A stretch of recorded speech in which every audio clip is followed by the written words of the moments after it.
This is not a test. Don't expect to be impressed. Put on your life vest. Sit down your armrest. It's time to stray from the grind. Don't take my hand 'cause you'll find no peace of mind. Side quest. Hello, friends. Robert Bevan here, along with Steve Wetherill and MK Gibson. And today we're doing a side quest. This is a mimic. What? Shit. Start over. We're doing a mimic quest. A side mimic. All right. I was going to say that's the thing we do between our quests, but that's all for side quests. Yeah. This is where we impersonate other better podcasts. And yeah, we do our, well, not necessarily our own take because we are just straight up copying. But yeah, that's what we do. We inject our own flavor. Yeah, into it. we do it badly, and it becomes our own thing. Less profitable, Yeah. more ad hoc. Yeah, we are unique in that respect. Am I the asshole? Is that even a podcast? No. Well, the story behind this is we used to mimic my brother and me, who did advice based on shit. It's dead now. But yeah, the Yahoo Answers. Yahoo Answers, which is justifiably dead. We needed something to take the place of that. So we're not strictly mimicking another podcast in a minute. But we're homaging. Yeah, we've taken their concept and nailed it right into the fucking ground. So this is original. This is, well, it's the mimic chest. We're not allowed to say that. Or it fucks the entire concept. We're badly copying. We're thankful to the Patreon patrons who subscribe at this tier for this quality that they come to expect and know and love. So we're badly copying something that no longer exists. We're doing our best, right? Yeah. All right. Well, I've got a few. Steve's got a few. Gibby, you've got a. I got a few. Got more than us, Yeah. So why don't you kick it off? I want to lead off with an easy one because I think this one's going to be like, so this will set the tone. Am I the asshole for refusing to pay for other people's food? This is a petty post, but I've gotten too many different responses from friends and family. I'm new to my current office. The other week, we were all asked if we wanted to do a mini sandwich thing for everybody to eat. We got 50 sandwiches for 6 people. When I went to get my share of sandwiches, there was only one mini sandwich left. Fast forward a couple days, now we're all being asked to split the cost evenly. Personally, I think it's unfair. And am I the asshole for wanting to pay for the food that I actually ate? So this individual only got one mini sandwich out of all 50 because the rest of the other 5 people descended upon it and this person got left shafted. But they're being asked to pay their fair share or pay for the divided 6 ways. What are your thoughts? Now, or I can lead off with mine. Well, let me just interject. This is a work thing, right? Yes. Okay. A work thing should always, if you have to participate in a work thing, it should be because the management is making you and someone else is paying for it. I mean, who in their ordinary lunch says, I'm going to get 6 mini sandwiches for lunch? That's not a lunch. That's a fucking work bonding thing. And management should be paying for that shit.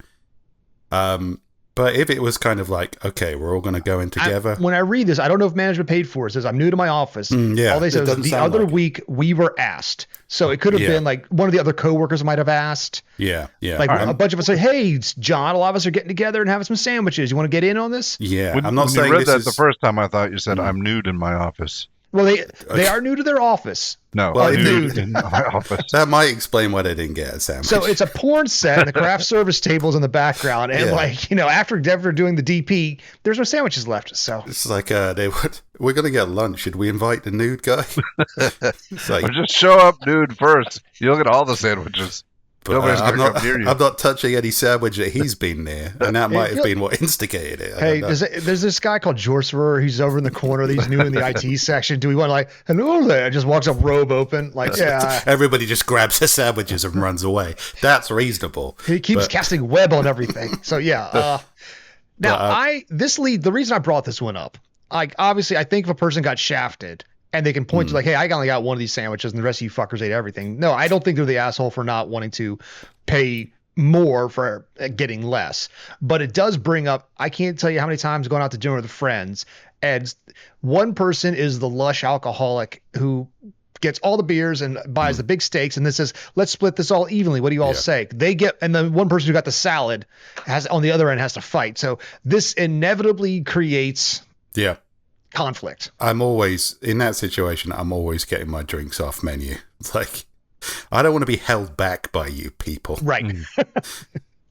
But when it comes to steak and salad, it's like, well, you ordered the expensive steak and I ordered salad. Well, fuck you. I mean, that's just the way it goes. But in this case, this is clearly some kind of office bonding thing. Like, hey, should we all do this together?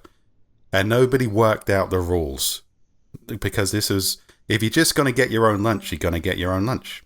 But they said, we're all going to go in, we're going to get a big plate of sandwiches. I don't know what this guy's problem is. I don't know if he understands the law of the wild. But how did he only get one sandwich? Did he? That's what I'm wondering. Did you just like go take a dump forever or something? Yeah. First?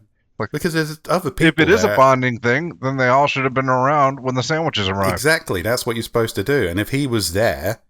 Now, granted, everybody's the hero in their story, and they're never the villain. You know, it's not like I said, I only took a big shit. That's what we're here for. We're You might have taken a heroic shit. The mental imagery is like there's that every time there's like some Don Bluth like cartoon where there's a mother animal who just gave birth to like 9 kids, but the 10th can't get to a teat kind of thing. That's what he's made. I think it was what he's trying to paint here in this imagery. Yeah. Like, oh, they all took all the sandwiches and I got no milk. You know? You a weak little runt. That doesn't sound like the office's problem, but. At the same time, is everybody else who went in on this supposed to be monitoring everybody else's sandwich intake? It sounds badly organized, you know? And I don't think that's the problem. I think he's just got to take the loss and learn from it. You gotta grab that teat. Yeah, you got to grab I don't know, too. man.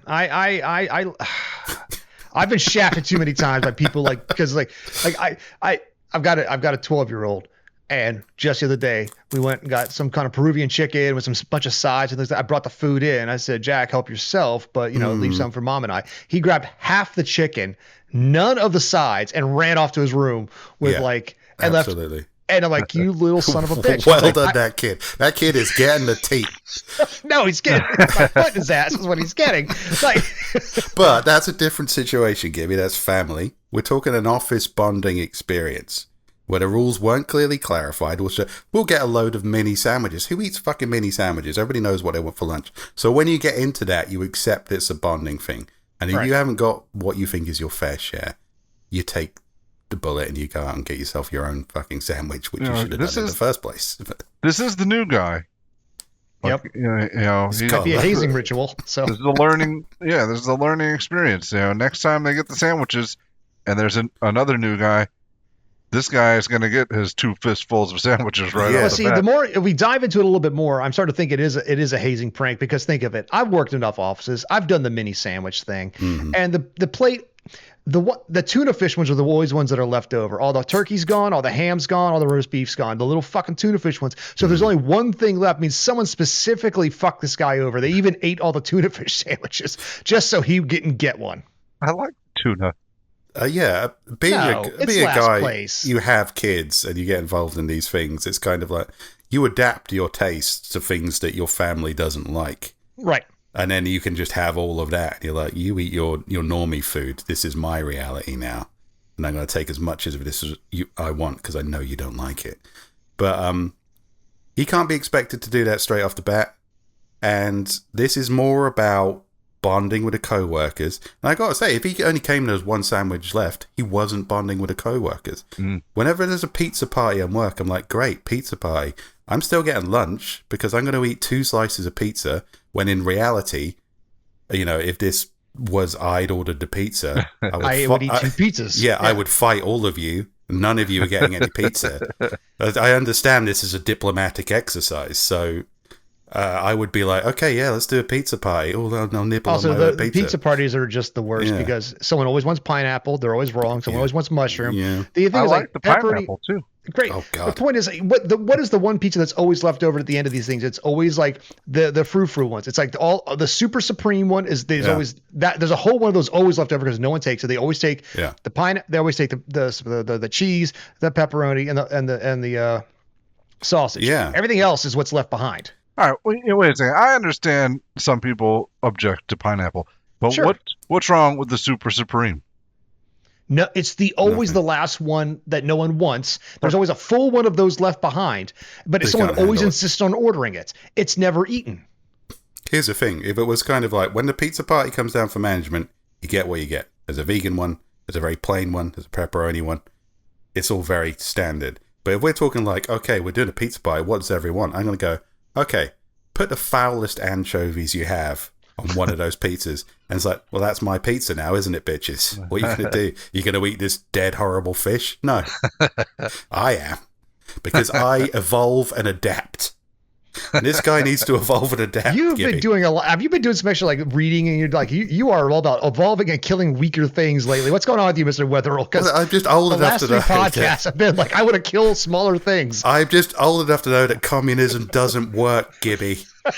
It doesn't work. I'm with you, but it's like you want to murder cats and weaker men. Like there is something going on with you recently. It's I just want to work on reality. I've Gibby's come to office realize where there's an abundance of super supreme pizzas floating around. Actually, yeah. No, there's not. They only ever ordered one, maybe two, and there's That's all I need. Yeah, but again, I just need 2 out of pizzas, the Gibby. 20 people, out of the 20 people, everybody eats cheese and pepperoni. And that's the thing. It's like, so just get cheese and pepperoni. Maybe you go sausage. But the thing is, there's always a full supreme left behind that no one touches. But someone always wants it. Well- Then if you want the supreme, you can't touch my meat pizza. Fuck off. Well, the ultimate winning play here is to go vegan because they're always like, oh, we better order a vegan option for the one person who's sad all the time. So, but that's the one thing I The one can't. with no body fat who's trembling in the corner, who's like always cold. That's the one thing I can't adapt to. All the vegans I've ever met are fat as fuck. I don't know what they're eating. Peanut butter and jam. Those are called liars. Okay. I went vegan for about 2 weeks until I figured out, I was like, this is going to help me get in shape. And I figured out I could eat peanut butter. And that's just like, I'm just going to eat some you can just eat fucking peanut butter and carbs all day long, just pasta. Yeah, just toasted peanut butter sandwiches. I thought, this isn't healthy. I think I'm just going to go back to killing animals. Because peanut butter is just sugar and fat. So yeah. Which is vegan. All right, but that's mine. That we have thoroughly beaten this horse to death. So I don't think we have. okay. Well, I'm trying to- step away. No, I'm trying to think. We're talking about like grander situations. In this specific situation, I'm really confused as how he only got one sandwich. Because in any polite society, if he was there all the time and they're all eating sandwiches, and he's got a mini sandwich, well, he's just sitting there nibbling on it while everybody's eating them, inhaling them, as I assume they're supposed to be inhaled. No, he probably just, wasn't doing the bonding part of this bonding All right. exercise. So okay. Probably I went think outside for a cigarette. It's on, Yeah, had exactly. to go on the first floor, and by the time he got back up to the 28th floor where the sandwiches were, Then they're all gone. the solution is next time he's like, okay, it's my lunchtime idea. We're going to order 50 packs of cigarettes. We're going to have a cigarette party, and then the people who don't smoke, fuck them. Okay, because if you read the text, it says, when I went to grab my fair share, there was only one left. Okay, so what he considers his fair share, that's not, I don't care about that. When I went to grab. So yes, maybe they were working. Maybe they went out for a cigarette. Maybe they went and took a shit. Maybe they have chronic masturbation syndrome. I don't know. But by the time they came back, there was one sandwich left. Now, no one else was like, now it could also be, oh yeah, he's the new guy. We forgot about you. So we divided it 5. Oops. Sorry about that. But I don't think they probably weren't thinking about it like that. They probably just had a big pile of sandwiches and they were just casually eating, and he wasn't there. Everybody else knows. All right, here's the sandwiches. We're all here. It's sandwich time. I don't know. Only because, again, there's a certain, you go to get your sandwiches and there's an inborn politeness saying you take 3, maybe 4. You start with, you come back for seconds if you're still hungry, because you put those mini sandwiches together, you basically get one regular size sandwich. Yeah. That's reasonable. But if somebody isn't participating in that fashion, if you do that math, so there's 6 people, so 5 people went ahead, like, and 5 times 4 is 20. There should still be 30 sandwiches left. So mathematically, someone was grabbing scoopfuls. Yeah, well, this is the problem with mini foods in general. I mean, there could be that one jerk who says, "Hey, man, like they're tiny," like, and he took 35. Yeah, but you don't know, do you? I mean, I have 2 sandwiches. They're regular size sandwiches. I think that's enough. I'm seeing these mini sandwiches, and I was like, 2's not enough. And I'm thinking, how many sandwiches equates an actual sandwich? And the math's all wrong. And I'm not there to do extra work at lunchtime.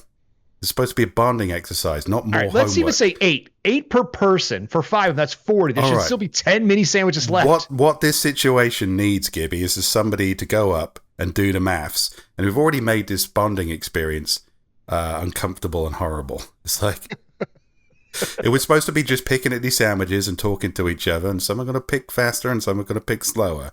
This guy got 1 sandwich? This sounds like user error. Well, all I know is, like, the question is, are they the asshole for only wanting to pay for the food that they ate? Or more than likely, what was left behind? I don't think they're an asshole. I think, but this is going to set a tone in the office. I think they fundamentally misunderstood the purpose of this exercise. They should suck it up, go get a fucking burger. You're not in a third world country. You can just go get food, right? Unless you are. Well, unless you are. Actually, you've got a stronger case. Changes the dynamic. Like, this was like, exactly. This is like one of the poor caste systems in the lower parts of India. Then it's. Yeah, my office is in the middle of a war zone, and we had to kill people for these sandwiches. But okay, I understand. But kill your co-workers. These sandwiches were smuggled up to us in an attic. These are anal sandwiches. They, he is the asshole. Just accept the fact you didn't do it properly. Take the financial hit. Next time, be better about it.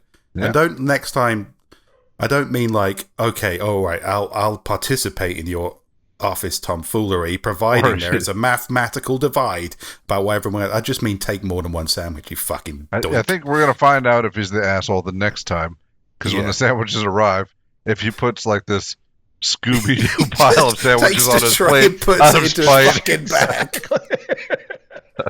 Take that, fuckers. Yeah, you're the asshole. I respect you more, but you're still the asshole. Down to all the sandwiches, like, and growls at anybody that gets close. Yeah, maybe not an asshole, but no, because he's whining about it, man. He's whining. You are the new guy. I have been too close to that situation for getting screwed over, like I said, in like these situations where someone. They always like, let's all split it. No, you bought the most expensive shit and you want us to pay for your crap and you got 9 appetizers. No, fuck you. So I don't think you're an asshole, but this is a learning experience. So do better next time. All right, Steve, what do you got? Okay. All right, I've got an interesting one here. All right. Oh, fuck you. We spent 20 minutes on mine. Dick. Yeah, but I've come. I was instantly, as soon as you said it, no. I've got one that doesn't suck. Okay. My 33 husband's M30 birthday, but I don't know why these people write. Wait, my 33 husbands? I don't know. It's fucking stupid. Was several days ago. Not a Mormon. We decided to go celebrate at a new diner and invited... No, a new diner. Well, it could be... I don't think it changes things if it's a new diner. So keep that in mind. It changes a lot. Context is important. Where do they wear the hairnet? That changes a lot. I've never been to a nude diner. Yeah, I don't want to be served by a nude person. I don't want a nude chef. You find a hair in your food, you think, oh, at least it's from someone's head. You don't want to fuck with that dynamic. So I invited my in-laws to join us. Throughout the entire celebration, this 20-ish waitress who served our table kept acting strange. She didn't take her eyes off my husband and threw some inappropriate comments at him in front of us when she came and went. Let's not dive so far your husband's got game, so yeah. I'm here. I was feeling uncomfortable, but decided to not make a scene, hoping she'd stop, but then she bought the drinks. He puts them on the table, leans close enough towards my husband, thinking no one would hear, but we heard what she said, and it was, "The sparkle of those eyes is igniting me." Whoa. P.S. My husband has electric blue eyes. I was flabbergasted. Truly. I couldn't believe she just said that. I told her, you know what? You're being inappropriate right now, and you need to stop. She then smiled, then turned around and walked away. I got weird looks from the in-laws, and it was awful. She spelled it that way. Awful. I think she means awful, but that's how it's spelled. All right. I got home and left. A term I was unfamiliar with. Yeah, I don't know. It could be. Some new slang, yeah. I got home and left a very bad review on the diner. The next day, I'm contacted by the manager asking me to specify the bad experience I had at the diner, and I tell him. He then calls me back and tells me their business is new, and this kind of review might harm their reputation, and asks what it'd take for me to take it down. I tell him some consequences to the waitress. He calls back to tell me he just fired her. But before I take down the review, I'm contacted by the waitress on SM, I don't know what it is, telling me that she didn't mean to cause disturbance and was just complimenting my husband's eyes. But I ruined her career and caused her to potentially lose her apartment and become homeless after getting fired from the diner and being unable to pay rent. I don't respond, but my in-laws point out that I overreacted and this stuff happened too often at diners, and I just caused irreparable damage to this young lady's life over nothing. Also, my in-laws said that I must have done this because I felt jealous of the waitress. Am I the asshole? Yeah. I don't know, this is an escalating situation. All I see is a waitress, knows her job. She's fishing for tips. She compliments the guy's eyes. That was it. I don't know, man. I don't often do the gender swap thing because I realize there are different standards for a reason. But in this case, if it was some dude just getting uncomfortably close to somebody's wife, you'd be like, well, your tits are electric. Yeah. They'd be like, maybe back off a bit, mate. Just bring the food. And, we're not in fucking Italy. This is a diner. There is a situation. Like, I understand I'm going to disagree with you slightly there, Bob. Yes, she's fishing for tips. Fantastic. But is she spreading the love around the table? Why is she singling one? Now, obviously, there are questions. Was the husband singling to the table? His eyes were ugly as shit. Just jerking off the husband. Like, I'm in it for the tips, lady. Back off. That was your sausage. Is he doing? Because also, all the smart waitresses, like if you're sitting at a family, like I'll go with my in-laws constantly. The waitress will always come around, talk, and be nice, but she'll be very kind to everybody. But she will also very much butter up my father-in-law because there's always that old man gets oh gosh, and he'll throw it out on an extra $5, and his my mother-in-law will be like, oh, George, why are you doing this? And blah blah blah blah blah. And because I want to fuck a younger woman. Because she made it move. I don't know. Point is, because I want to have sex with a waitress, right?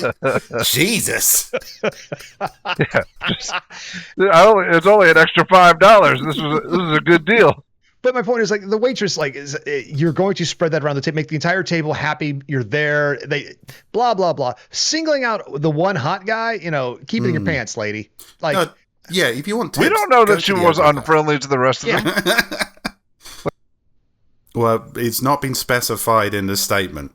Even the in-laws, you're overreacting. They know her husband has electric blue eyes. How perfect are these eyes? Are they Peter Billingsley hot? Look, the waitress knows them. The author of this post recognized how amazing her husband's eyes are. These are Dan Stevens' electric blue eyes. But okay. I don't know. I don't think if you go to a restaurant and somebody makes you feel uncomfortable because they're coming onto your partner, I don't think a bad review is obscene. I think that's kind of you made me feel. I went out for an experience. He kind of made me feel uncomfortable. It's again, if this was a dude, okay. And he's like, if we back this up a little bit, I would say something to the effect of, it's not the restaurant's fault. That was the server. Now I realize that the server represents the restaurant, but you could go to you could call the manager, put a thing up there. You don't have to go straight to posting on Yelp or whatever and say the server, the food was great, the prices are reasonable. Their wait staff are whores. You can do that, but it doesn't really have the same impact. So you go to the manager and say, hey, your waitress, your server was really inappropriate. I didn't like it. Oh no, I'm English. If they serve me a plate of dog shit, which I didn't order, Right. I will not eat it. I will say nothing. I will leave a bad review and never return. And if it's up to them to work out what went wrong. I think, like, actually, she left a bad review. The idea that the manager would contact you and say, you need to take that review down is bizarre to me. It's like, no, it's actually, I hear it more and more, especially stateside, constantly. Like, I've seen plenty of like bad Google reviews, and I see like for whatever the product or the service happens to be, and I'll see like the person they're talking about say, what did we do wrong? I've even seen it in apps. Okay, what did we do wrong? Can we fix it for you? Because there's a lot of these startups, they need this attention. They can't do bad reviews. Okay, but my brother works in. He runs a small like hotel and dining establishment, and sometimes they'll just get shit reviews because they want free stuff and they don't get it. And he will, if there's a bad review with specifics, he will, because he understands what's going on. He'll review the CCTV and he'll reply to the review saying, "Actually, that's not what happened." But in this case, it's not a case of that didn't happen. It definitely happened, and she has a right to say that may be uncomfortable. And she didn't say to him, like, you need to fire the waitress. It's like, obviously there needs to be some consequences. And there does need to be some. It's like, you can't just go around hitting on people's husbands, right? Not fire her, maybe. But job. No, it's not. What fucking diners are you going to? I want to go to them. No, that is an exotic dancer's job to like make you feel sexier about yourself to give them money. No, the waitress, like, obviously you want to bring the food, be social, be a good host, make them like attend to the needs, be like, just know when to step in, when to step out. You're not there to, hey gang, what are we having today? You're not my friend, get away. No, I mean, I myself have worked in this industry, and it's kind of, sometimes you'll get bad feedback because someone's a fucking asshole, but generally there are facts to back that up. It's like, I did everything right, or maybe I made a mistake, but I was apologetic about it, and they've decided to be a cunt about it. Sure. But in this case, it's kind of like, you kind of hit on somebody's fella, right? And they said, I didn't like that as an experience. And that's completely fine. And that's why we're not going back to Denny's ever again. So, yeah. No, you've got to admit, like, if it was just me, if somebody was hitting on my woman, I'd be like, great, brilliant. This just affirms that I've made a great choice. It's like, we're going to go back and fuck. If you want to come along and watch, you can, waiter boy. But well, it could be waiter girl. Let's not make it. Okay, well, whatever. Racist. Generous. It's like, if you want to screw her in front of me, you can, but then she owes me one of her roommates. So, there's ways you can work this out. But if you're not comfortable with it, you have every right to be not comfortable with that. Yeah, agreed. I don't think firing her was, unless she's doing this all the time. If she's just hitting on every fucking dude, it's like, there are different jobs you can go into. Not even anyone else at the table had a problem with this. I don't think anybody else in the restaurant did. It's nothing to do with him. It's not there. No, I'm saying, like, I don't think it's a fireable offense because nobody else. No, but that's not on the original poster. That's on the manager. The manager opted to fire. Yeah. The poster said, I want consequences. Manager went nuclear. They went just straight to the firing. Also, the whole thing, like, you're ruining my career. No. That's not a career. No. That is there are many serving jobs out there. You just go from one to the other. So you are, like, apparently very good at coming on to strange men. There's an entire, like, career structure based around that you can get into. Waitressing. Again, Bevan, you've got to take me out to dinner sometime. I don't know where you go to dinner. Like, your dinners, it's like I see your wife just sitting there just staring at you while some waitress has got her fingers all in your beard. Like, I love this. Look at this man. Look at him. She's just rubbing, just grinding on you. She drinks the beer first and then pours it. I really need $5. She Mama birds the beer into your mouth for you. Sitting there, fucking Dust Till Dawn style, just pouring champagne down a leg into your mouth. Family's looking at Mom like, Mom, I don't see what the problem is. They're just really catering to Dad. It is Father's Day. She just cares about this customer experience. They want Mom, that extra $5 tip. What's your problem? She has a career, Mom.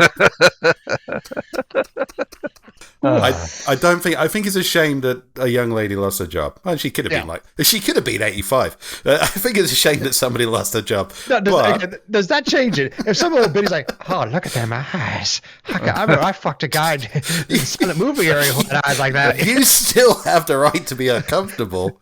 It's harder to jerk off to this scenario now, but not much harder. But You look just like Rudolph Valentino. I remember when I got fucked by the Rat Pack in Vegas. And you look just like old Blue Eyes himself. you got that intensity. But yeah, I mean, I guess maybe she would have felt that was less of a threat. Sammy Davis watched in the corner. He seems like It was different times back then. but it needn't be. We can revive those times right now for $5 in tips. I think she had every right to say she was uncomfortable and express that in a review. Yes. It's a shame that somebody got fired over it. That could have just been a learning thing. But maybe she's done that all the time. Maybe she's just Every sitting. right? Yes. But she's an asshole. Also, she was at the back up just for we can move on here a second, but they were at a restaurant, and was it her parents or the husband's parents? The husband's parents, the in-laws. Maybe they just realized they have a beautiful kid. Like this. Yeah. They have this all the time. Are you kidding me? That's true. But if it had been her parents there, her parents would probably be like, no, your husband shouldn't. Shouldn't be trying to fuck your husband. Well, maybe the father-in-law is like he's one of those like alpha bro douchebags. Like, are you kidding me? He's a puss bag. Just like his father. Look at my eyes. I always tell him he could have done better. Bloodshot and angry. Dude, you don't come down on the Chad family like this. Are you kidding me? You're lucky. You think his eyes are good? Just starts doing push-ups on the table. Yeah. It's a different situation. I tried to ignore the double standard thing, but right. I don't think she's an asshole. I think she is. I don't think she is. Okay, well, I'm afraid the majority takes it, Bevan. That's fine. But I ultimately don't give a fuck. Bevan, you have to pretend to give a fuck, otherwise we need dramatic stakes here. Yeah. All right. What do I got here? I don't know. It's your screen. All right, I'm gonna start off with a softball. I specifically looked for Hitler to make sure he was included. Excellent. Am I the asshole? Here's the title. Am I the asshole for telling a stranger with a Hitler mustache to shave off his mustache? Whoa. Don't answer yet. Let me read it. No, I'm intrigued. Yeah. All right, it's not long. I live in Berlin. Good start. I was in a hipster bar. There was an American guy serving, and he had a full-on, unambiguous Hitler mustache. I couldn't stop staring. I asked him about this bold decision. He told me that he just liked how it looked aesthetically. I continued to ask him questions, and he told me he didn't want to talk about it. I told him he should probably shave it off. He got angry at me and told me to fuck off. Am I the asshole? All right, let's talk about mustaches. We've all got beards. We've all done the thing where we shaved it down. So, what do I look like as Lemmy? What do I look like as Ned Flanders? Yeah. What do I look like as Charlie? It's Hitler. That's definitely Hitler. I mean, the guy has...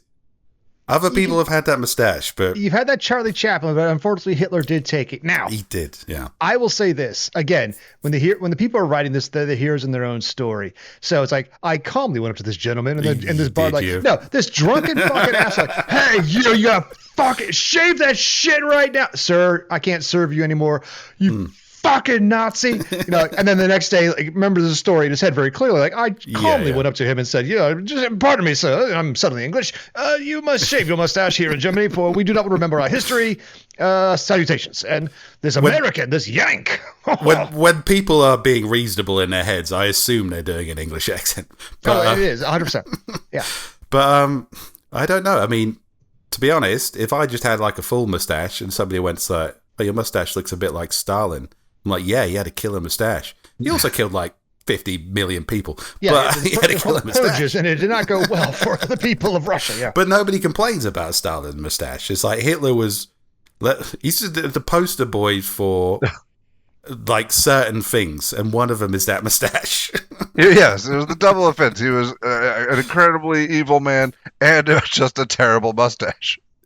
Yeah, but Stalin was an incredible Stalin's was man, amazing, but great had like mustache. a great mustache. Let's be real.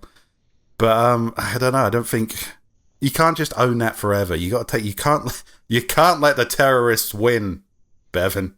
You got to take these things dude, back. I am 100% with you. Stalin can't have that mustache because yeah. it's amazing. Don't belong to Hitler him. can have his because it sucks. Just because you don't like the mustache. I mean, I don't get mad at Bevan for his Bin Laden beard. Yeah, there you go. Good point. And people have refused to serve us in bars, and I think it is specifically because you look like the Unabomber. But it might have been the turban.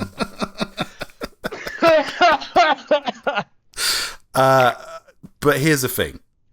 I actually have an Am I the Asshole about mustaches, and the point I was going to make is basically this guy. He's like, he had a beard, but his newborn kept tugging on it, so he shaved it down for a mustache, and his wife fucking hated it.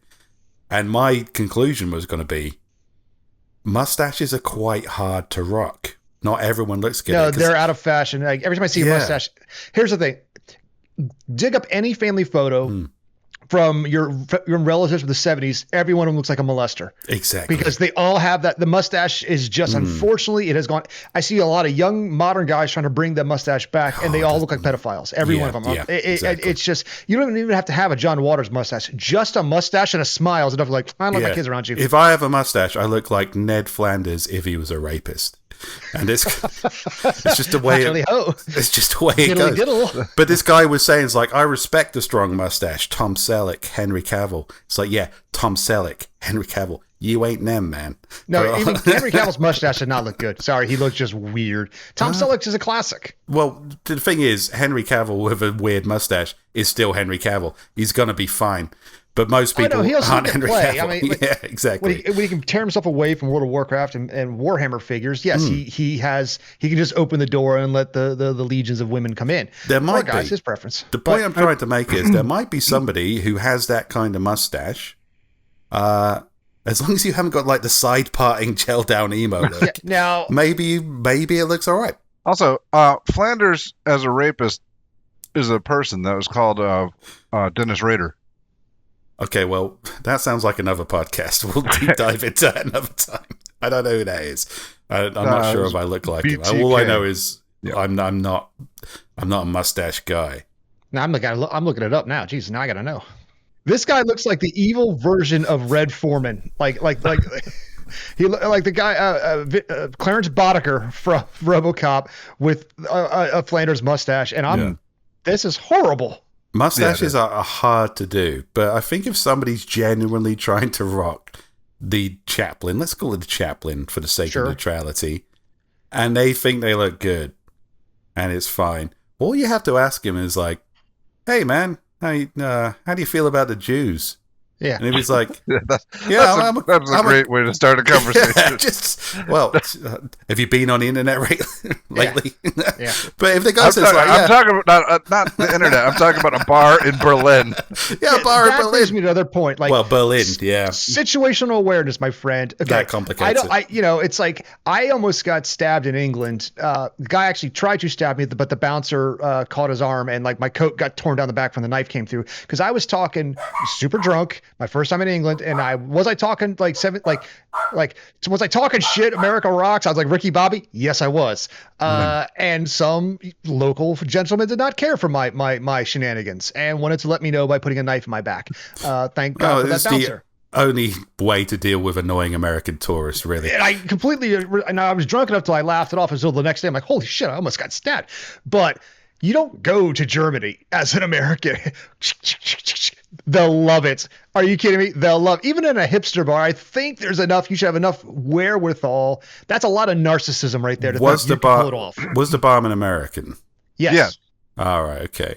But that's another point, employed. Though. Like, he must have had a Berlin employer, right? Right. Well, I don't know, but I mean, he's just working in a bar. Like, probably, I don't know how. I mean, he says it's unambiguously Hitler mustache, but like nobody else seems to have a problem with this.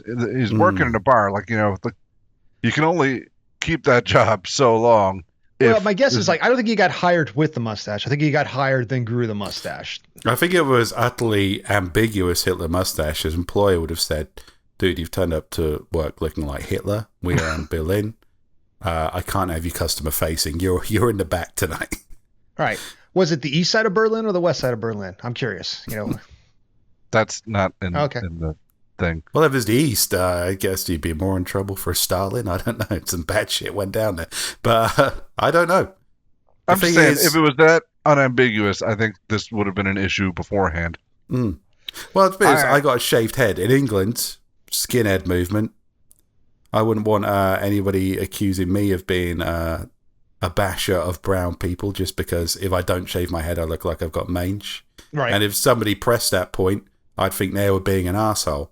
Yes. But I do realise that the Hitler moustache is much more of a choice Deliberate, than shaving your head. But I don't know, maybe it's time we take it back. Maybe it's time we rob that power from this dead fuck. Just from the man's own words, I feel like he's an asshole because he's. I don't think he handled it well. No, he's in this bar. He keeps harassing the server. Yeah. He's like, all right, you It's made never a your good point. I'm not going to shave it right now. I'm working. That's all that needs to be said. I object to your mustache. I acknowledge your objection. Conversation closed. Like, he could have said, I object to your mustache because it looked like Hitler's mustache. And he could have reasonably said, I think, I'm not Hitler. And that should kind of be the end of the conversation. Did he throw 99 red balloons at him afterwards? It's just, I don't know. Like, I still have a feeling this guy was not as kind and as erudite and as well-spoken as he's trying to come across in this post. Because he even sounds like an asshole from what he said. And I think he probably did make himself appear better than he Yes. was. So, here's the thing. Two assholes don't cancel each other out. Like American wearing the mustache, yeah, you're being an asshole. But are you being an asshole for like telling the guy? Yeah, a little bit. I'm gonna say, as a guy who worked in bars for a long time, it's a family business. If you're more than 5 beers deep and you're telling a bar person something, chances are you're an absolute asshole. Just by that point, just by the laws of probability. Whatever little problem you have in your head that's been inflated by alcohol and the fact that apparently you're out without any friends is not worth sharing with the person who's just there to make minimum wage. So, I'm going to say he's the asshole. But I'm going to also say that this guy, he better have a really strong reason for having that mustache. Well, I mean, the reason stated was that he liked the look of it, and that's almost impossible. I think he's just a typical. I'm assuming young, because I don't see a 57-year-old like, all right, I think I look distinguished as Hitler. I think this is probably a 20-something, early 30s, like hipster guy, and he doesn't know what he is yet. Yeah, and he's like, brain isn't all the way formed into things. I'm gonna rock the Hitler stash in Berlin. It'll be hilarious, and it backfired, and then they took him to Rammstein concert and they beat the shit out of him. So I'm okay with that. But I'm also going to say, people are entitled to wear their facial hair and head hair however they want, and maybe. Now, if he had if his hair was cut into a swastika, and he buzzed it down, that's true. That's unambiguous. That's quite unambiguous. These are my pet dogs, Goebbels and Goering. Then I think we're starting to see a pattern of behavior. So if he shaved "I hate Jews" into his chest hair, call it out. But if he brings up Mein Kampf at the book club, then again, it's a red flag. Right. If he says, hi, how are you? He says, white power. Then these are signs of an asshole. Generally, these people aren't particularly subtle about it. So you could have just asked a couple of questions like, how do you feel about white supremacy? You would have learned everything you needed to know because they're not going to be subtle about it. Right. They're not going to be like, oh, I don't know. How do you feel about white supremacy? No, they're just going to say. I'm not saying it's wrong. I'm just saying, there's some countries where, yeah. All right. Well, we've settled that. Well, I'm glad you brought Hitler into this again, Bevan. It wouldn't be an episode if I didn't. We don't do that enough on the Mimic Chest. if this episode has escaped into the wild for some terrible reason, it should be pointed out that most of the time when me and Bevan do a Frost Nixon, Even when we try really hard, Hitler comes up eventually. It's just It's tradition. I want to sit on this next Frost Nixon ones because I need to see some of these. All right, does it coming back around to me then? Yes. All right. Based on the time we got, I'll let you guys pick. Do we want a wife that moved on too quickly after leaving her husband? Do we want a wife that's pissed because he's got a work wife, or do we want a girl that's mad at her boyfriend because he won't stop bringing up that she needs breast surgery? Oh, let's do the breast surgery. I mean, I think I know how this one's gonna go, but I was thinking either of the other two, but yeah, all right. Say Low again, Bob? fruit. I was thinking either of the other two, but we can go for the low hanging fruit. this is potentially Well, it's low the hanging fruit, high-hanging. or potentially The husband wants low hanging fruit, perky but hanging fruit. He wants low hanging fruit. This is perky fruit. This is harder to reach fruit. It'll be lower hanging in 50 years. We've already made the best joke about that scenario. Let's go for one of the others. Yeah. Okay. So I'll do the work wife one. This one kind of piggybacks I'm off. curious the to that because I have no idea what that means. Okay, so if you ever worked in an office or something like that, blah blah blah. Sometimes there's a person of the opposite sex or same sex, your choice, that becomes like your person you team up with all the time, and they become your work wife, your work husband. My wife, for example, is a teacher. Never had a real job. She has a male co-teacher that she's very friends with. That's her work husband. And when I'm working on a lot of art projects, Sandy, our good friend and the artist, she's my work wife for creative endeavors. So it's someone I bounce ideas off of. It's because my wife doesn't want to hear my nerd bullshit. So, that's fine. Okay, so we'll go to the work wife. I, a female who is 30, they always do this, have been with my husband, also a male at 30, for the last 5 years. Recently, he started a new job position where his role is shared with a coworker, Chelsea, in her 20s. I've noticed that her coworker, Chelsea, has been increasingly pushing the limits of comfortability, and frankly, I don't trust her. I've known Chelsea and her family for years prior to my marriage, and I wasn't keen on her then either. She does and says strange things that I don't believe are malicious, but it's almost like she wants to be a second wife to him. I don't feel insecure about her, but I feel creeped out. She shared with me that she sees my husband like a brother, which irks me because he has an awesome brother, and I'm friends with her brother. She often calls, texts, and FaceTimes about work-related issues, sometimes non-work-related issues, with my husband, referring to herself as his work wife. Now, a lot of this kind of goes wrong, but I'm going to skip ahead a little bit. Yesterday, I'm cleaning the kitchen when he walks in and I notice an unfamiliar shirt. I asked him, what is that shirt and where'd you get it? He's like, oh, Chelsea got it for me for my birthday. My blood boiled, instant rage, and I went quiet. He asked if I cared, and I remained silent and walked away. I'm usually a huge communicator, but something family drama, blah, blah, blah. The longest story of this is this work wife bought him a nice shirt for his birthday, and he was wearing it, and she's mad at her husband. Is she the asshole? Interesting one. I don't know. I can't help how you feel, but like some of the things she said is weird. Like it would take me when I copied, I didn't realize how I was looking at the time, and I'm trying to truncate because it would take too goddamn long to read all the little dramas. I got time. The weird thing was she's like she's bothered that she said, I think of him like a brother. He already has a brother. She's not trying to replace him. Yeah. Well, but also the wife is also like, I'm friends with his brother. Oh, are you now? So, no.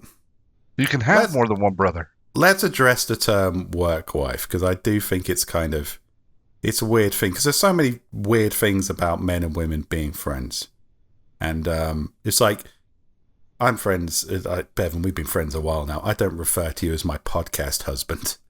You could. I Maybe could, you should. You know, it would be something I tell my wife you're my cock buddy. Cock buddy. That's worse. My wiener cousin, so. Yeah, but that's not a threat to your marriage. That's just, extra. No, she's into it. But, yeah, I mean, I guess it's kind of, if your fella's really close to someone that you're not close to, and you're not seeing how that relationship's developing outside of it, I don't know. I mean, when I'm friends, this is quite personal actually, I find it hard, like if I'm attracted to someone and we're really good friends, part of me is always thinking like, well, why not? Give it a go. and it kind of never ends well. But because then you have sex, and then afterwards it's like, well, we can still be friends. And you're like, no, you really can't. I think there's a lot of kind of stuff on the internet. It's like, well, that just shows that you're not Jerry and Elaine made it sure work. about things. Did they? I think weren't they all horrible people? I don't know. Yeah. Well, that's also like when you're writing a sitcom, you can make anything. When you're holding the pen, you can make whatever you want. You can you can make any point you want. Yeah, in real life, it can be complicated, and there can be feelings that you have to discuss maturely. Communication is key.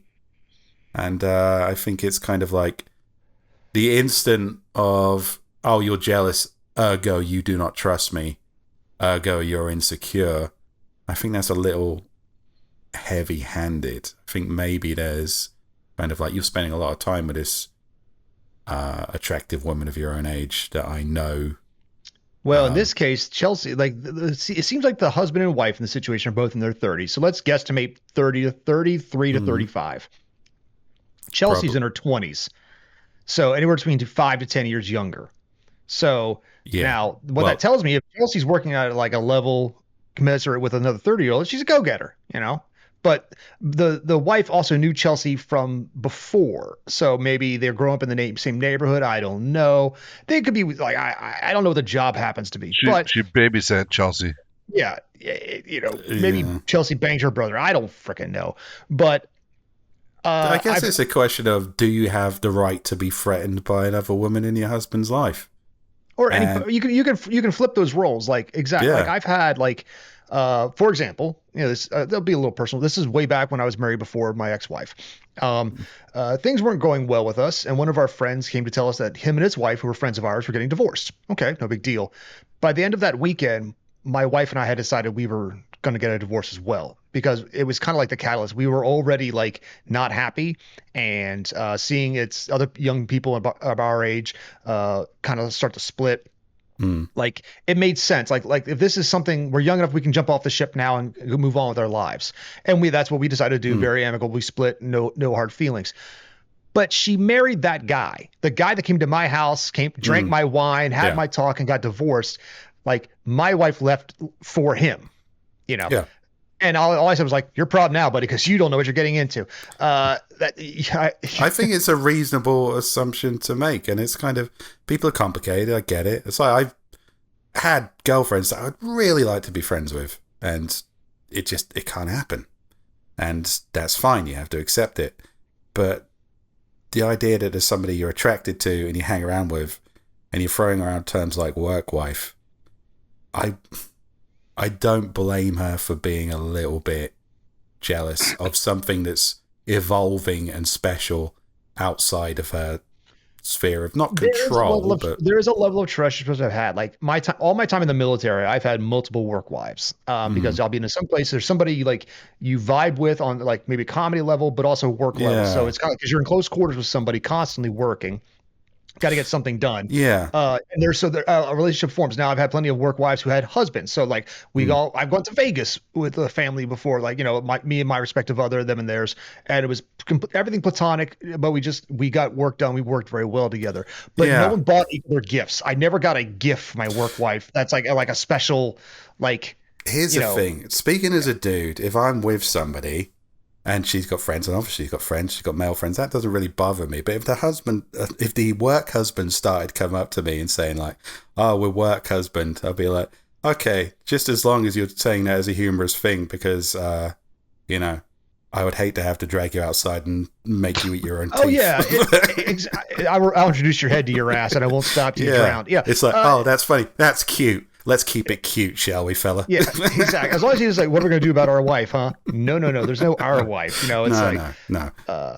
So I see where you're coming to the work life. It's a fun time, but it can be quite hard to be friends with women if you're in a relationship. And I think terms like work wife, and maybe it's kind of like addressing the elephant in the room that you're friends with a woman, but maybe it shouldn't be like that. Maybe you should just not use that term. I feel a little bit better about it since I know it's an actual term like that can be recognized.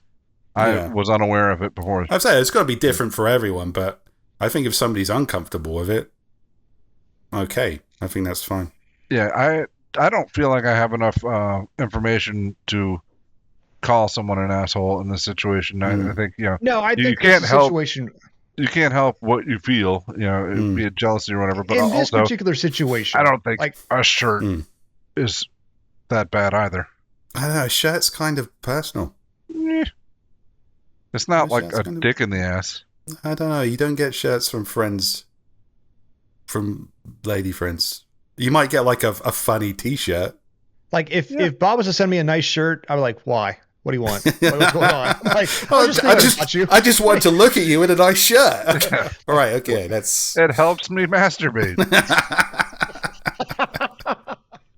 It'd be weirder, like if if Bevan sent me a shirt that said "I want Bevan's cock" on it. Yeah. That would be funny. If Yes. Bevan just sent me like a really nice shirt, I'd be, what the fuck is going on here, Bevan? Why aren't you wearing that linen shirt I sent you? I sent you a nice shirt, Or we just Photoshop the two of you in bed together. That's the thing, so. And put it on a so- shirt. Yeah, I don't know. put it on a shirt. This is probably something she needs to kind of like, oh, I understand you're my husband's work wife, or let's get closer. And then you need to like go out to a cigarette together and just imply that this could get very fucking dangerous if she gets too comfortable. No, I'm with it. scanning. Put through it the out on pictures her face. a little bit, now, apparently, she would also text. Now, apparently, I'll dig into this a smidge more. This might sway you one way or the other. Apparently, work wife Chelsea would also send texts to husband about Chelsea's personal life, like she's dating somebody or she's stressed or whatever, and like basically asking, kind of like, are you there? Are you available? I'm so stressed out right now, and blah blah blah blah blah. So That sounds less like a work wife and more like a an extra girlfriend. an extra girlfriend. Yeah. Now, that being said, in this situation, no, you're not wrong to express you're being uncomfortable. Because like anytime I've had a work wife in the past, like my wife downstairs right now, she knows that Sandy and I have a work relationship on a lot of projects. She also knows that there's an ocean between Sandy and I, and we're like it's but we work well as a team. But Context is important, yes. Obviously. Also, my wife trusts me enough when I want to talk about nerdy stuff. She's like, I don't want to hear that shit. You go talk to Sandy about that. I'm like, okay, fantastic. So I'll go talk to Sandy about that. But that's the relationship of our friendship, and my wife is comfortable with that. Like all I know as Gibby, I've had enough in the past where it's like, if some girl that I'm dating is with, like, has a work husband or a guy friend or something like that, and if she wants to walk, fucking walk. Like I don't. I've been screwed over in the past, and I've likely screwed somebody over in the past myself because I've not always been a nice guy. So if this is something you want, then just walk. Let's just don't drag it out. I know. I'm. I'd rather let's rip that Band-Aid off so I can start the healing and moving on process. I'm kind of the same at this stage of my life, but I have been in situations where someone is like, "Oh, I'm going out with Gary or whatever, some asshole name. Sorry, Gaz. Gary. With Gaz, going out with Gaz. I'm like, okay, go out with Gaz. And like, it's just me and him. Okay. And it's kind of a test, It's a trip to Jamaica. Have fun. Bring me a T-shirt that says I want Bevan's cock. So. Do you want me to be toxically masculine about this? And sometimes they do. Yeah. And so it's complicated, but I would not. Me personally, I wouldn't bandy that about if I was with a woman and going, oh yeah, she's my work wife and we just get together now to talk about deeply personal things, and she got me this really nice shirt. I'd be like, I'm being a bit of a fucking prick here. No, she's not an asshole for that. Now, she might be an asshole in the marriage because if he's got to reach out to somebody else and she's not just fulfilling that need emotionally, supportively, That's a little bit of a leap. Yeah. Well, no, it's not. Or Gibby, he might just have a hard on. Yeah, that's true. Well, here's the thing. You're still in your 30s, pal. Enjoy it for the next 10 to 12 years, because if the desire starts going down, enjoy the compass while you got it, while it points north. I'm just gonna say that. You've got a permanent lodestone. You're gonna need more than that soon. Yeah. Lodestone. Yeah. No, I don't think she's an asshole for being. I mean, there's a whole way of how she addresses it that needs to be taken into consideration afterwards. But just being upset about that, I think that's okay. Now, just to be really catty and callow, I just need to know, is Chelsea hotter than you? I'm assuming so. If Chelsea's a fug beast, I wouldn't worry about it. Well, that's subjective. What you've got to ask is, She has one eyebrow. I don't mean a unibrow. I mean just one eyebrow and 3 nostrils. he and might be hunchback, into that. You know. He might, we don't know what this guy's into. It's not a She's question swinging of, from bell towers. is she, you know. do you think she's hotter than you? It's like, does your husband think she's hotter than you? Is the only relevant question there. No, Chelsea. I have a very vivid picture of Chelsea in my mind. It's the 25-year-old horror- Chelsea. the whorish woman that was going after Alan Rickman in Love Yes. Actually. Oh, okay, yeah. I felt bad for Alan Rickman in that one. That Christmas movie, yeah. Your wife's great, but on the other hand, she is ready to go. That girl wants to fuck. She wants to fuck Alan Rickman. You know, it's like he is. I get it. He's Alan Rickman, but not Alan Rickman. Alan Rickman. This character. Yeah, you've done nothing wrong, and all of a sudden, Satan has put this woman before you. You poor bastard. Now, the downside of that is, you know, what was that movie? Say the title of the movie because I can see it. Love Actually. Love Actually. Thank you. The downside of that is like. Yes, I realize that you're tempted. Yes, she is beautiful and that she is a seductress. Your wife is married to the prime minister. She can have you killed. Like her brother, no, excuse me, your brother, you are brothers-in-law to the prime minister of the fucking country.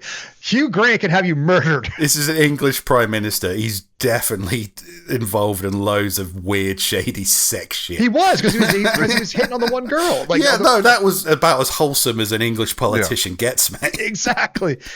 And he was dealing with some frustrating shit as well. He would have welcomed the opportunity to have someone killed. Probably. Yeah. It's like, I'll kill Alan Rickman right now. Are you kidding me? I'll do a little dance afterwards. So yeah, it's. I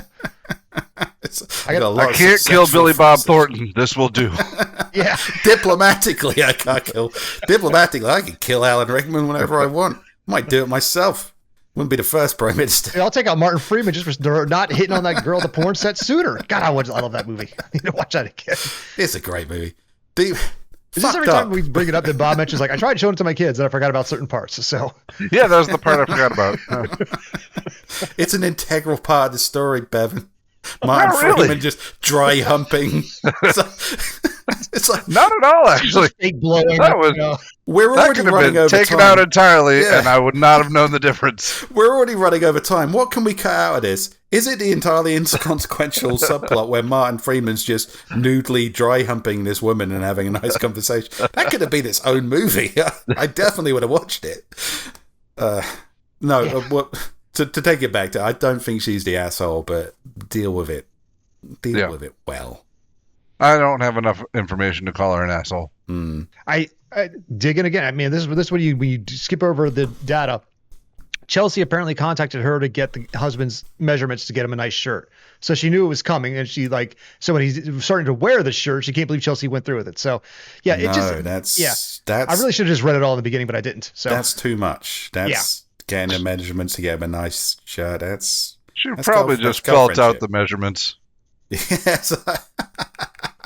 I tried doing it by hand, but I just got distracted with his cock. Yeah, exactly. Yeah. I know exactly how big his cock is, but not his not his chest measurements.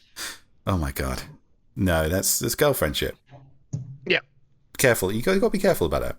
You never know when you're just Alan Rickman with the perfect wife and a perfect job, and Satan's just going to suddenly appear to you with fucking legs to die for and rock hard tits. It's just. Right. You're not wrong. It's been 25 years. Like, I still see it clear as day. Like, that's danger, my friend. Like, she's like, the bob cut, the thing, and like he should just like, no, it's just go on top and knock his tummy also right there. And I know what the point of the movie was. I know it was a terrible thing, and I know it was a great kind of like one of the great stories in it. But at the same time, I'm thinking, He bought her jewelry and bought his wife a Joni Mitchell CD. Classic mistake. He should have. If Buy he wasn't two such a fucking cheap necklaces. motherfucker, he's living in central London. He could have bought 2 necklaces. What a fucking dick. Well, he could have gotten away with it faster too if Mr. Bean had just hurried the fuck up. So, well, Mr. Bean, I think, was actually Satan in that movie. He was all about. Well, Mr. Bean's Satan in every movie. It's like he's the English version of Satan. I love him for it. Yeah. Oh. All right. You got any more, Steve, or what? Have we got time for another? He just cracked a beer, so I got all the time in the world. I've got pizza cooling downstairs. Let's do one more. Okay, one more. Good thing I like it room temperature. So I don't know if I can top that one. Let me I've got the one let me about see the what mustard. I've gotten. Oh, no, I've got something Oh, you weird. got one? All right. Okay. Okay, Ooh. go on. This is so stupid. We mostly get along great, but this one issue is driving me for starking crazy. Yesterday, I went to get myself a couple of Oreos and noticed that they looked like they were taken apart and put back together. The cream was smeared / gone from a couple. My girlfriend confirmed that she licked every single one of them and put them back in the box. She just kept saying, "Just eat your chocolate chips." But that's not the point. It's not hygienic having licked food just laying around the house like that. It's just gross. Today she's doubling down. When the groceries came, We got double stuff? she opened her chips in front of me, licked one of them all over, like just slobbered all over it, then put it back in the bag and shook it up. Now I can't eat any of them because I don't know which ones have spit on them. Girlfriend says that I'm the asshole for not letting this go, but I can't. It's so gross. Edit. I just wanted to clarify a few things. They're not her snacks, because that's important. We pick our own snacks, but we pay for groceries together. So technically, they're our snacks. I don't think this is important. I usually try to eat the ones I picked first, but sometimes I run out or get bored of the same thing. She's welcome to have mine if she wanted. She never finishes her snacks. She eats like a bird. Well, I work out and need more calories. None of this seems important. Nope. It makes no sense for her to hoard snacks. I always delete the important edits at the end because they're always trying to make themselves out to be better than what they are. Yeah, but this is kind of like, I enjoy the fact he's given so much context. It's like, dude, your girlfriend just licked an entire packet of Oreos. Okay, I've got 2 points to make on this one, and I'll make them as fast as humanly possible. Number one, I sympathize to a degree when it comes to stealing because I don't have a sweet tooth. I've got a salty tooth. I like zesty things. But every once in a while, because wife will bring home sweet things. Mm-hmm. She'll put like a little thing of peanut butter ice cream. That's mine. And it goes inside because I like peanut butter things. So when I want a little snack, I like peanut butter.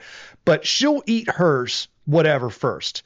And then come to her mine because mine's still sitting there because I don't eat the sweet things as fast as she does. So she will then annex my food because she's like, it's been sitting there too long. Now this time is arbitrary. It's whenever she feels it's been sitting there too long, and I get frustrated. That's our back and forth. So I understand this dynamic between this couple. But number two, what I hear is he's an only child. She has siblings. No, it's going way further than that. Gibby. No, because this. Every one of my friends with siblings is like, oh yeah, I totally spit my brother's eye or licked his food or did something weird and gross. As an only child, no, she's fucking with him and he's overreacting. I had a brother once who offered me a packet of a cheesy snack called Watsnits. They were already open. That was my first mistake. He was like, yeah, I farted in those. So I understand where you're coming from, but this is next fucking level.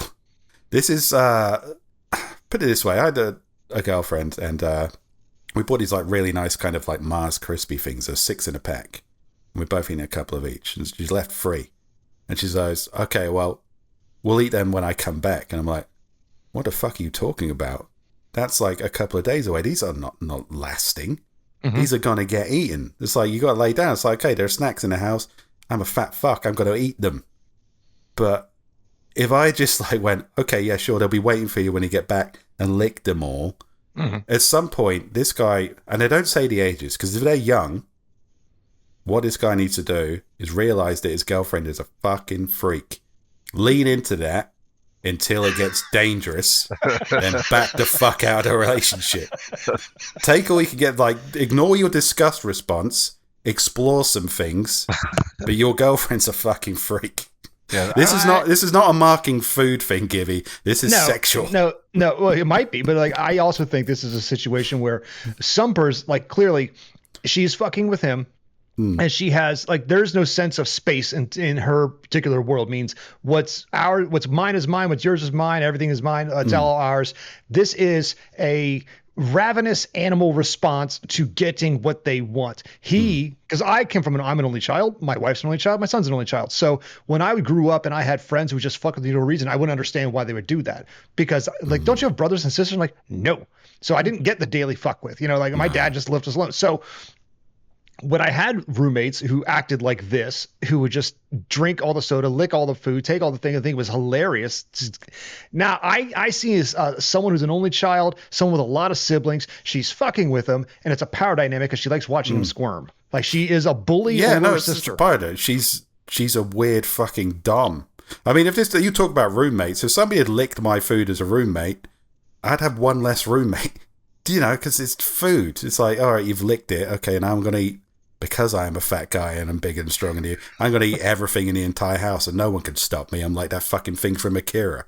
But this isn't that. This is weird. This is a weird sexual power dynamic. So I say lean into it, get what you can out of it, learn some lessons, find someone else to settle down with. I don't have a problem with licking the chip and putting them back in the bag, because that was deliberate. This is that, like the Oreo thing though. It's fucking weird. Yeah, no, she would have had to make him watch that. The fact she didn't. did it anyway. He found a bag of Oreos. Yeah, did she start saying these taste weird? Yeah. Holy shit! These have all been licked. These are all half eaten. Well, like he could have did someone buy the ultra thins? Whoever marketed that idea was stupid. They should go to hell. Who buys fucking ultra thins? That's more perverted than this. Well, that's a war crime. That is a war crime against our taste buds. But no, this is a joke time bomb. This was a joke booby trap. She did it and set and wait because she was waiting for his reaction. Yeah. I hope that's true. I'm not convinced though. I think it's still true, but I still maybe think she was I'm right. hoping you wouldn't notice. And then when he called her out on it, then she said, all right, yeah, well, how are you not going to admit that? I mean, it's there. The evidence. Have you not had a girlfriend who's just a fucking liar? You're like, no, I don't know. I'm just saying. All right, here's how I think it played out. She thought she was going to get away with this. When he called her out on it, then she decided, okay, I need to double down and make it look like that was on purpose. And that's when she spit in the bag of chips. One of the other things I had on this was to look at somebody who her boyfriend was a baker and baked a cake and she ate the entire fucking cake. And she lied about it. So that could happen. But the thing is, even if you're both right, I still think this points directly to your girlfriend's into some weird shit. Yeah, I like Steve's advice on because have your fun with the freak and get the hell out of there. Yeah. Also, she's gonna get fat later, so yeah, get out now. But you're not the asshole for pointing out. Your girlfriend is definitely the asshole. Yeah.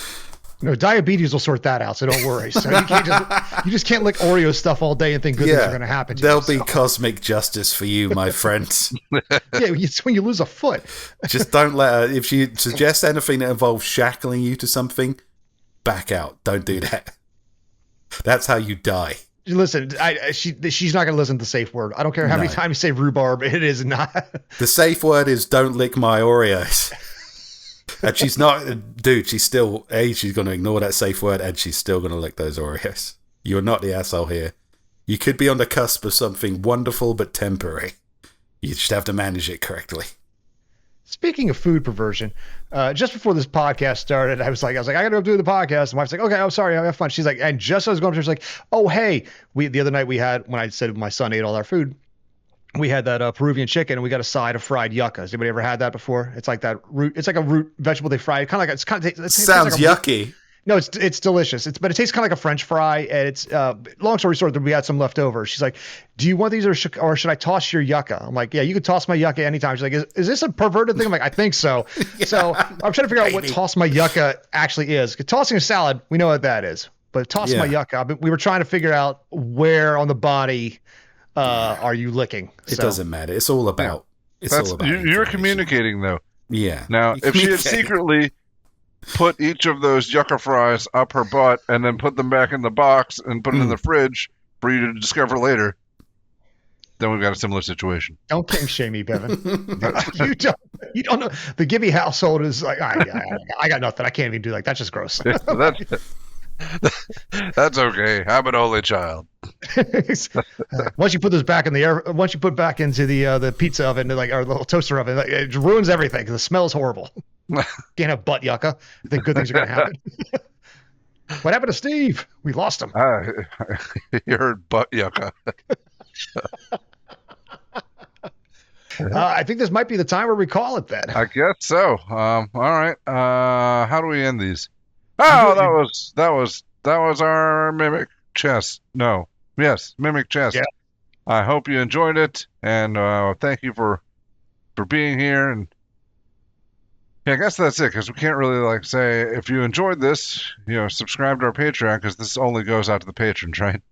No, if you enjoyed this, get more people to join the Patreon. Yeah. All right. I need you to go out and find 5 friends or 5 enemies, I don't care, and just force them to subscribe for at least a month and get some of our content, get to know us a little bit, get them on our Discord, get to know us a little bit better, eat some butt yucca with us, and you too are going to become an A and deviant like the rest of us. But carve our QR code into somebody's Oreos and let them find it. In fact, go lick the Oreos in the house and report back to us. How did this go for you? I want to know what happens in your household when you lick the Oreos. All right. Well, thanks for sharing this time with us, and we'll see you next time. Bye, Goodbye. everybody.